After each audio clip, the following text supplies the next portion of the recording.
Sampai di sana saya sempat saya ingatkan jangan lupa makan. Ternyata dia ajak perempuan lain makan.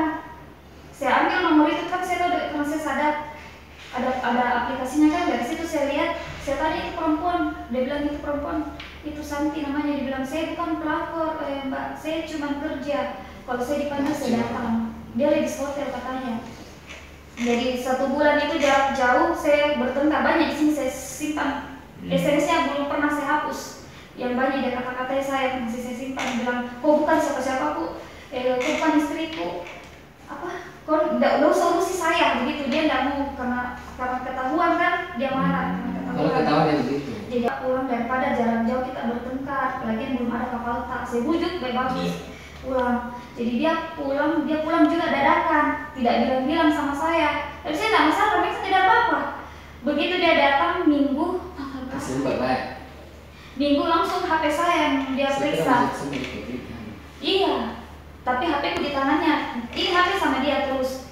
Dia periksa, tapi tidak dipermasalahkan. Nanti keesokan harinya, tanggal 20 itu, baru dia pukul saya di situ kejadian karena saya habis buatkan sarapan dia makan.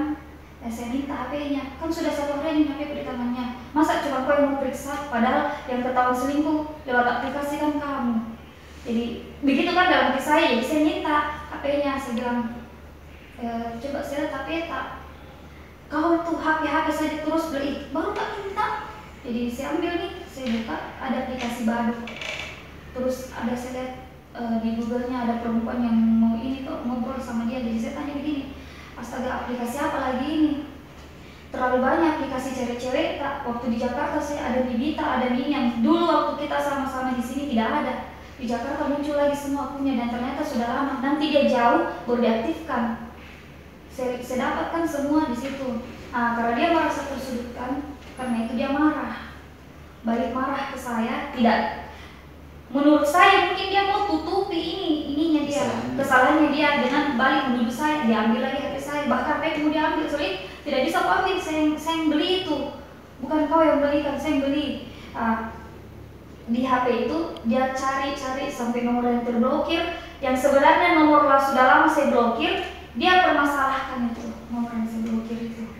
Padahal itu katanya saya selingkuh sama nomor yang saya blokir, aneh. Yang paling bikin saya juga sakit, saya disuruh mengaku salah. Maka saya bicara.